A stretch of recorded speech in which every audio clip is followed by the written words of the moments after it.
Angela Grant. Welcome to A Show with Angela Grant. I'm excited that you decided to come and join us again for this lovely journey of conversations of love, loss, grief, and all that's in between. I'm excited because I have none other than Roz Malone, a beautiful jazz songstress who I got to know through a program we did together at Periscope. Yeah. But I first met her at Nashville's Not Just Country Music with the Music Queen, and she actually won the Urban's Writers Round that night. So excited for her, and then to be able to be in a cohort with her up close and personal, just to get to learn a lot about her. And so we're going to have a conversation with her today. She is from Alabama, from Decatur.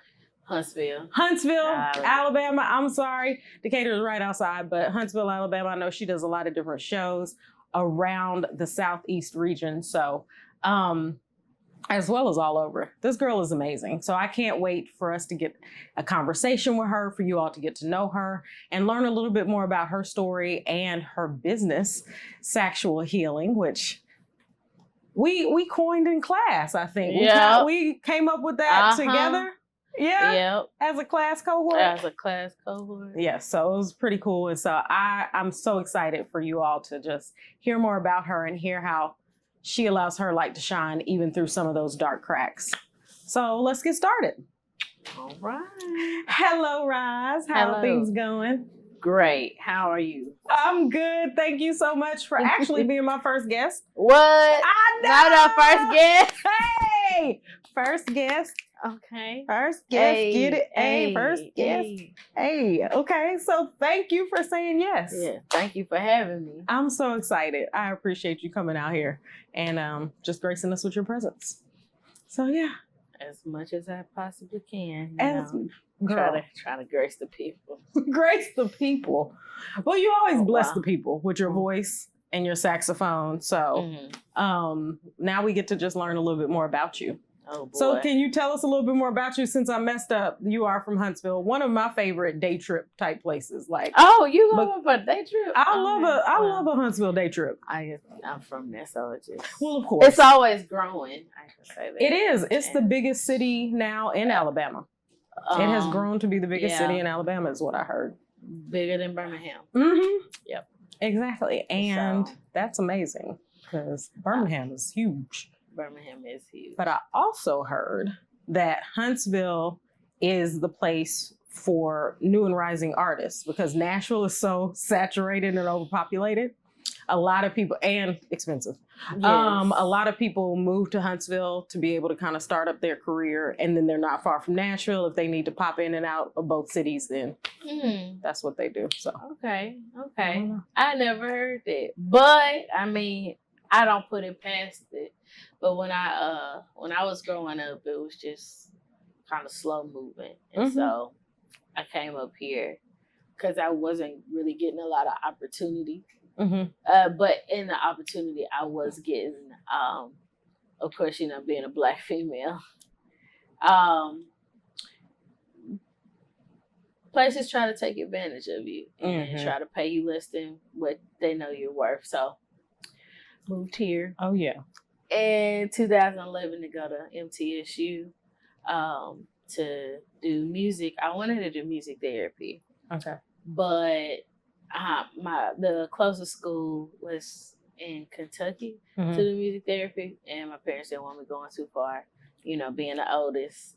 Of course. And wanting to keep you in bubble wrap.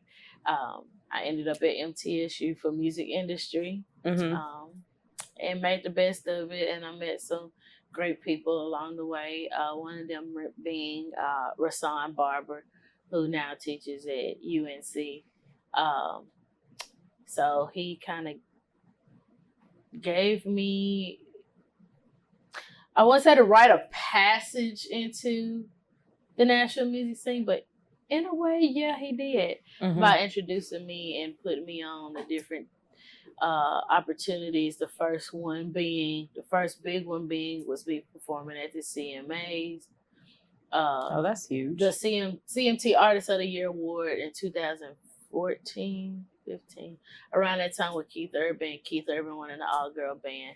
And so I was one of the saxophonists recommended to do that award show. So that was my launch into the great abyss of the Nashville music scene. And it is a great abyss. That is very true. But that's amazing. Because, I mean, even though you don't necessarily focus on country music, to be able to be ushered in through a country music artist is pretty big. So that's really good. That's awesome. Yeah. So, well, you said that you were going to school. You wanted to go in for music therapy. But you focused more on music industry. Yes. But it's called sexual healing. Yeah. So tell us about sexual healing, because it seems like it still came back to you. It did come back to me. When I was like, and I remember I was 16 and I was either at a youth conference or something. I knew then I was supposed to do something with healing through music. I was like, why am I hearing that I'm supposed to be doing something with healing through music? And at the time, I was playing the saxophone around that time. And I played for a church, a little small church for a little bit. But I knew it was going to happen. I didn't know how it was going to happen. And I didn't know all the things that I was going to experience before we got to this point of being sexual healing. Of course. So it stemmed from, the download of me doing healing through music. And then later in life, things happened. Something traumatic happened, which in turn brought on sexual healing eventually over time. Okay. So yeah. I understand that, because sometimes things do get downloaded in our spirits. Yes. And it doesn't make sense. Yeah, it made sense, but it didn't make sense. Right. It was overwhelming. Like, it was like an aha moment, but I was like, okay, I receive it. I embrace it. Don't know how it's going to happen, but it'll happen. Right. It'll happen. Yeah. And so then, like you said, something happened that came about later on in life. Do you want to speak on that? Yeah, I will speak on it just a little bit. I was in college, and there was an incident where I was sexually assaulted, and I didn't know how to respond. I didn't know what to say, or but it impacted me in a way that I didn't think it would. I thought, I was taught to be a strong Black woman. If stuff happens, in the Black community, we're supposed to just keep our head up and keep going and don't let nobody see us cry and all of that stuff. So when that happened, I went a whole week without saying anything to anybody. I mean, my roommate knew, and she was trying to help me through it. And that whole week, I would break down and have crying spells. I didn't know who to talk to. I didn't know who to turn to. Then somebody introduced me to the counselor on campus. From there, it led to me going to the psychiatrist, because they were like, how are you dealing with this? Like, what are you doing? Like, why didn't you tell somebody? I was like, I was ashamed. And also, I didn't want my parents to find out. Right. Because I was like, they're going to have to pull at this point, I'm on my parents' insurance. So I was like, I don't want them, like, in the back of my mind, I don't want them to pull my parents' insurance, because if they find out this happened to me, I don't know how they'll respond. I don't know what their response will be. And I'm scared. I'm scared. And I never thought in a million years something like that would happen to me, but it did. And eventually we got around to getting to an advocate, a sexual assault advocate, we got to a sexual assault advocate, and then we talked through, she trying to calm me down and peacefully just tried to put together the pieces of the puzzle that I needed so I can get the healing that I need. Right. She was like, you don't have to call your parents. And she was like, I'll be right here with you. I'll hold your hand. I'll talk to your parents. And she did everything she said she was going to do. And I was just like, oof, okay. Eventually, I ended up in the mental hospital because I went through like a mock trial, and it was a lot. And I broke. Like, I was like, this is a lot. And they said, the therapist told me that she was like, you were so depressed to the point that you weren't talking. When I went in and had to answer all the questions and everything, it was a lot. It was a lot to deal with. So yeah, I went through all of it. On top of trying to graduate college. Right. So it happened my junior year.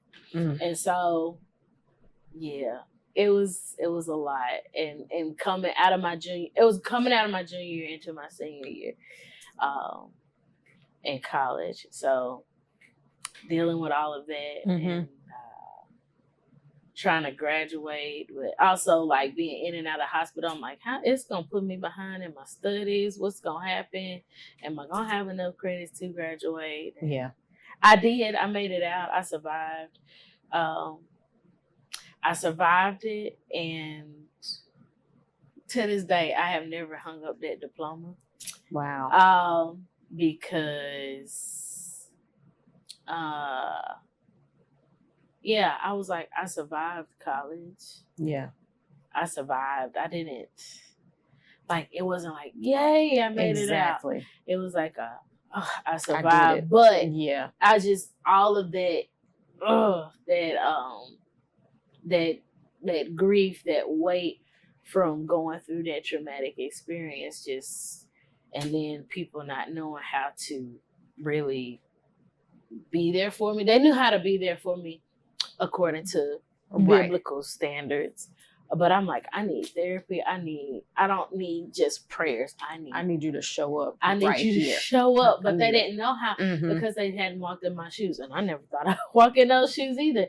But the thing that got me through was writing poetry and playing my saxophone. And so fast forward to all of that happened, and now we're here in the space where we have sexual healing. And sexual healing is a place that I created for women to come together and heal through music therapy after going through traumatic experiences. So creating a safe place, not only for just like women, but men too. But when I first started, I wanted to just focus on Black women because we don't talk about our trauma. We don't talk about our pain. We don't have those safe spaces that we go to where we can talk about it. Right. And so I created it to, one, find my community, but also build the community because it takes a village to not only raise children, but to raise up and develop and mold great women. Yeah. Black women. Of course. Exactly. So yeah. Wow. Wow, Roz, thank you so much. First of all, I want to say thank you for sharing your story. I also, even as a grief coach, I still don't know what to say to people when they're going through, whether they've been through it, still going through it, whatever. But so I just want to say thank you for showing up for yourself, for being a survivor and being a thriver. Yeah. And generally we create from a space for ourselves first. Like you said, you created So that you enjoyed the saxophone, you enjoyed writing. So you did that for yourself, but now it has propelled you into a place where you can help other people. Yeah. And that's the beautiful thing, because you are a Black woman. So of course you created for yourself, and you created for the group of people that you know are close to you that need that help. So that's a beautiful thing. And then you're able to move past and go into other areas and help people, men, people of various colors and backgrounds. So that's amazing. And I'm grateful to know you and to now know a little bit more about your story, because I think we kind of glossed over it. Yeah. To get through also the class. Yeah, to get through. Yeah, definitely. But I'm just happy to hear more of your story, not because I'm happy it happened to you, but I'm happy that we can share a grief, like a story. You know what I'm saying? So that we can help other people as we helped ourselves. Because grief is selfish, if we're being real honest. You know what I'm saying? Yeah. Grief is really selfish. Yeah. And I think that's what I love about it, is because grief allows you to be selfish so that you can take care of yourself, to be able to help others eventually. Right? So like, you got the download at 16 that this was something you were going to do. It sounds great. Okay, wonderful. How's that going to pan out over the years? I got a download to write a book. I was like, what am I going to write about?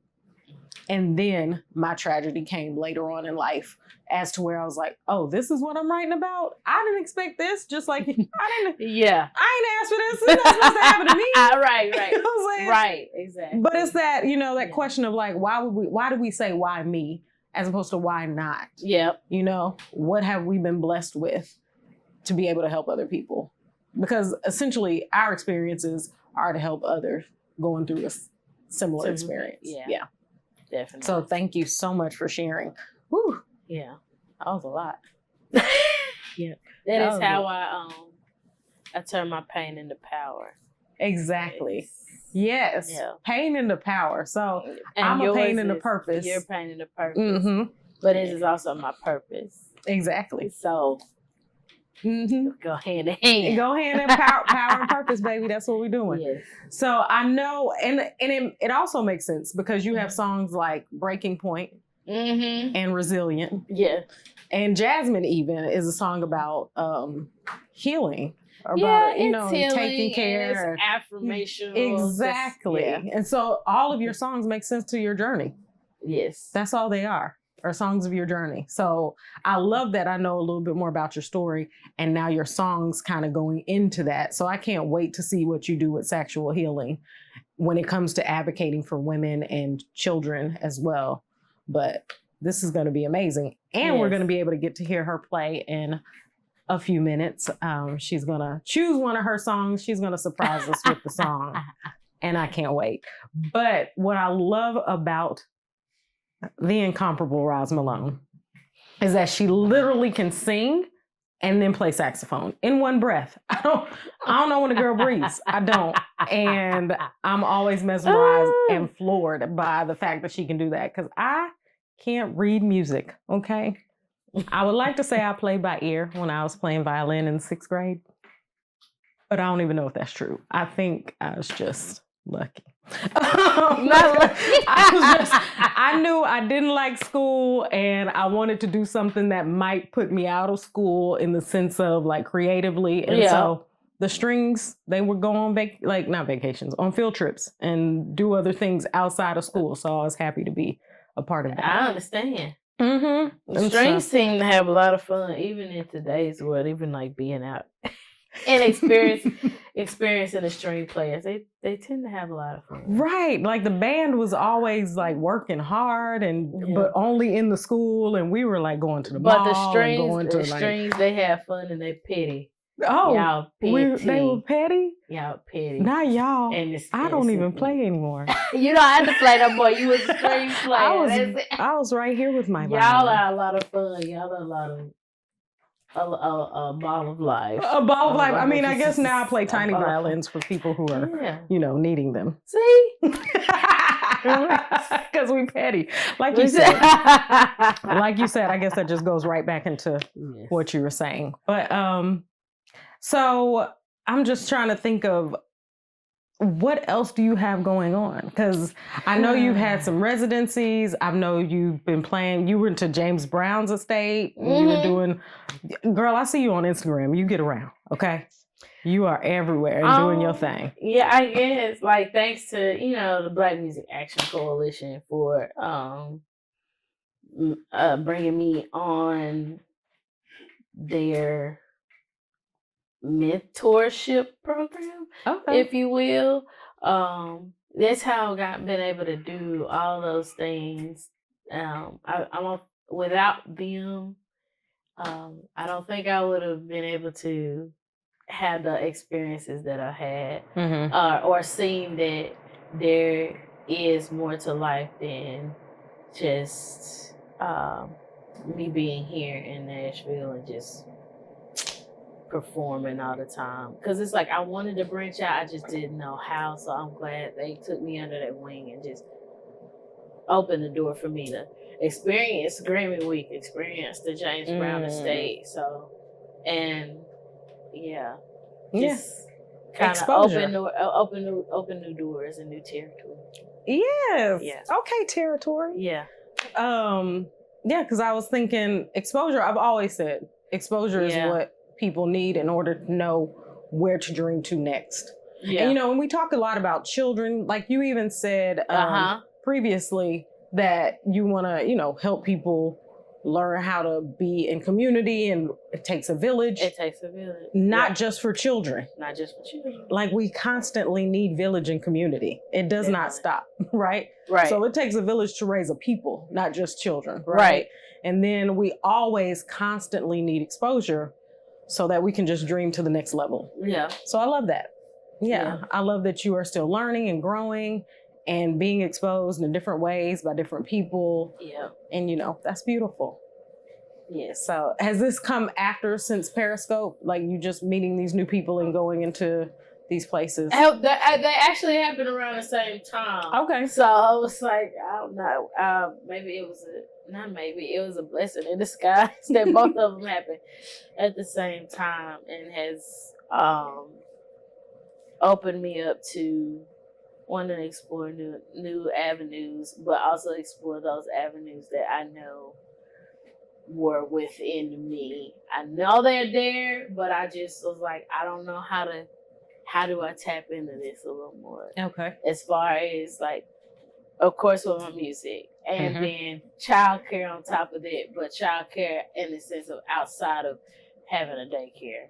Because I tell people all the time, I don't want to deal with state. They say, you so great with kids. Why don't you do X, Y, Z? I'm like, I'm exploring that. I'm tapping into that. So, it's like a mobile enhancement babysitting nanny program. Okay. Nice. Yeah. And are you going to incorporate music into that? Yes, I'll incorporate music. I'll incorporate music. We'll have some fun. We'll, Of course. Of course, you got to incorporate music for I would hope so. I mean, 'cause that's what you do, and you do it That's well. how they learn. Exactly. That's how I learned growing up. That's how I learned my timetables and all that. We have kind of gotten away from that, but I'm like, I'm trying to bring that back. This is how we're going to learn. We're going to do it through music. Oh, yeah. But most not definitely. through screen time. I'm going to be like in your face. Exactly. Yeah. Face-to-face music. Exactly. Face-to-face music. Yeah. Well, that's wonderful because I used to be a pre-K teacher. Oh, bless you. I know. Yeah. Thank you. Thank you so much. And then I was like, no, that's not for me. And so then that's when I went back to school and became a guidance counselor.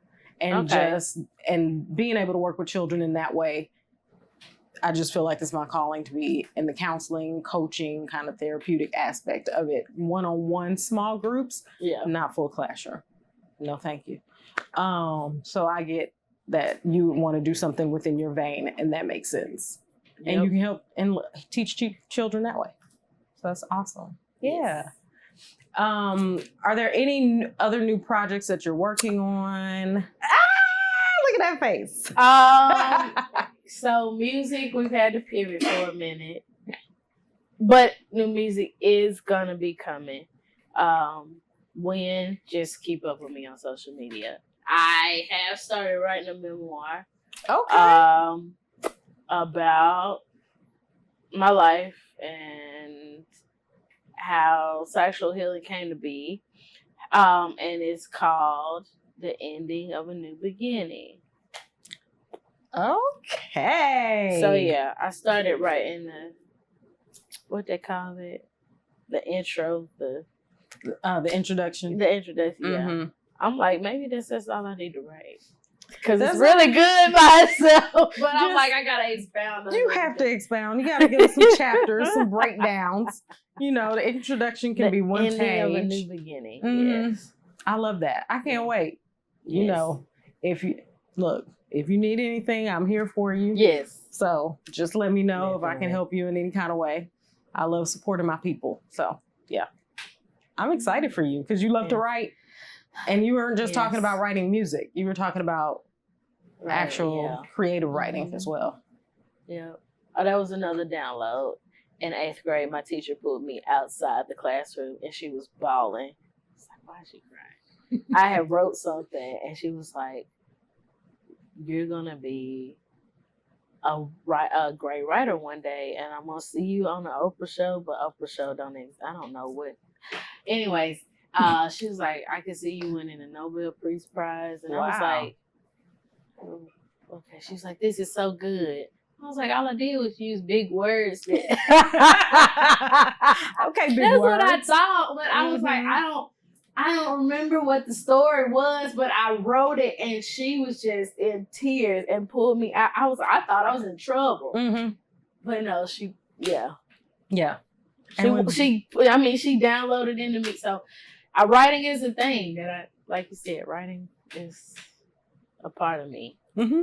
And I think most creatives have that writing in them. You know, a lot of creatives do poetry, and we may not even realize that you show one part of your life, which is music. Yep. And then we don't realize that you have this other big part that you really enjoy, something as writing a memoir, you know? Right. So that's really cool. Right. I incorporate the writing aspect in my performances by every song that I choose, every song that I do, I'm painting a picture. Because it tells a story. And so if it doesn't really resonate with me, I'm like, okay. Yeah. So even, because I know you do cover songs as well as your own songs. So even as you curate songs for each event? Even the cover songs, I make them my own, but I paint the picture in my own. Like I put myself in the shoes of the artist in that moment. Just create something fun. And then put your little Roz spin on it. Put my little Roz spin on it. Because I've heard you play People Make the World Go Round. Oh my goodness. And it's just beautiful. It's a good song. Yes. Because, I mean, we do. It's a very simple message, but a very profound song. And so that's what I love about it. Yes. And then you bring in your Roz Malone's originals. Yeah. Are you are you one that likes to collaborate with other writers, or are these just your own songs? They are my own songs, but I am open to collaboration. I wasn't at first because I'm like, this is my baby. And I have to, if this is going to be something that I put out there, it's got to be something that I do, because I hear people talk about ghostwriters and all of this stuff. And I was like, well, if ain't nobody going to be able to say I had a ghostwriter and that like that. And and so I was like, if I'm going to do this, I really have to dive in and make sure, I do it myself. So it's your voice. It's my voice. But I have learned since then, like, you can't be your best self by yourself.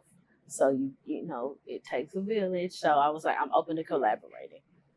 Well, that's good. I understand that. I mean, as you think about, this is my baby, whether it's a business or an actual baby, there are generally, if you're blessed enough to have two sets of parents, grandparents, friends, babysitters, all these people that come in and help you raise this child, which is taking that village, then yes, it is still yours, but collaboration just allows things to have a little bit more breadth.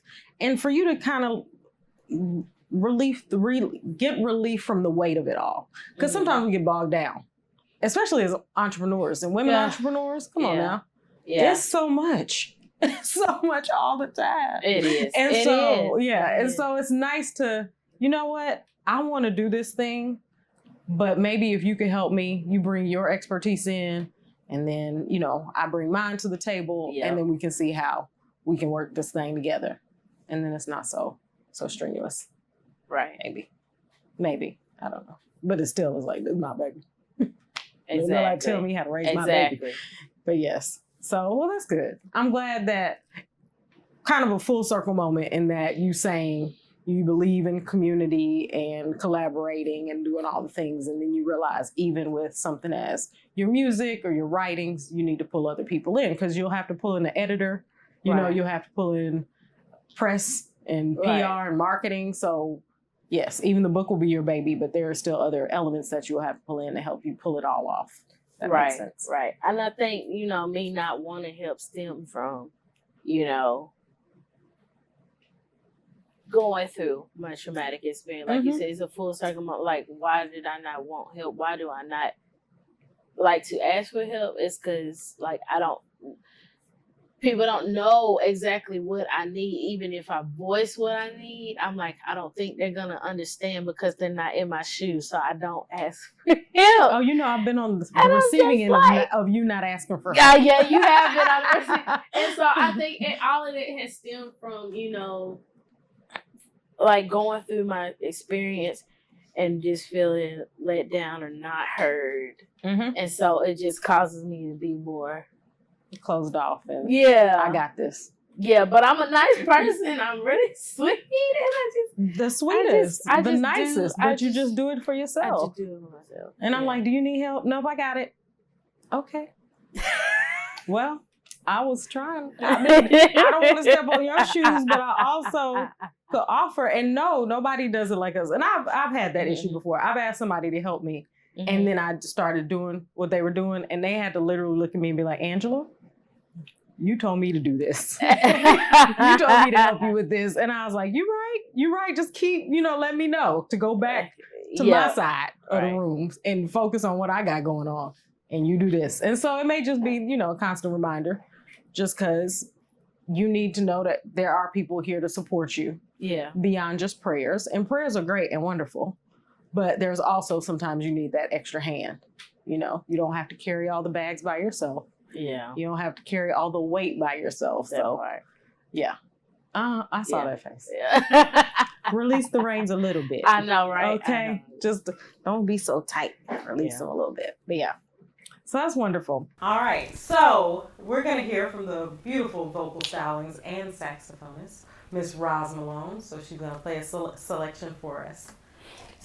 Just a little something. A little something.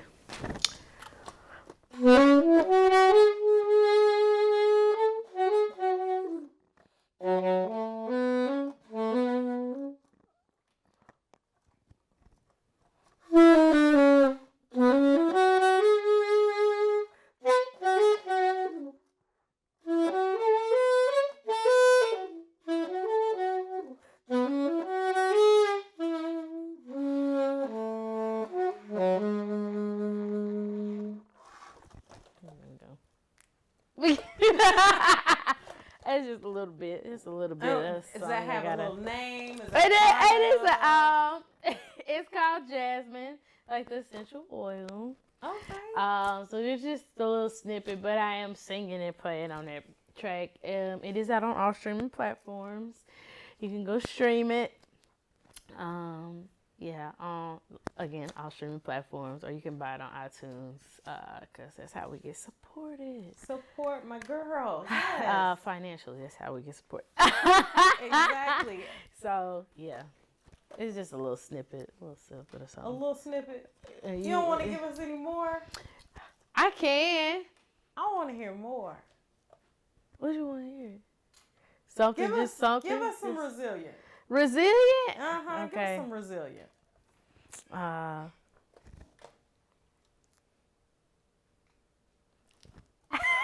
Okay.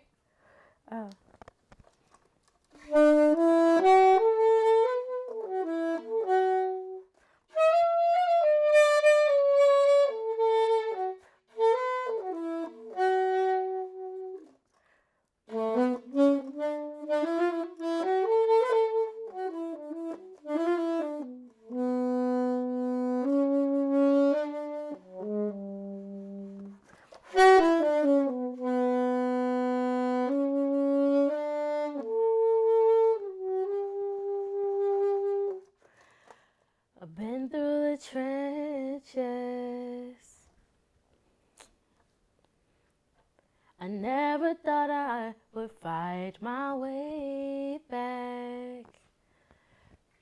So dark and cloudy, everything around me, surrounded and drenched in weights of pain and sadness. Thought I'd never find my smile again. With every ounce of strength that I had left, I chose to come out resilient.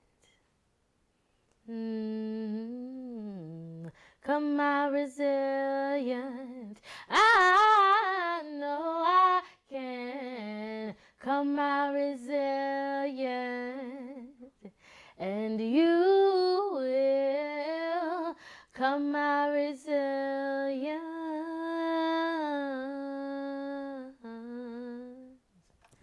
It's a little bit. It's a little.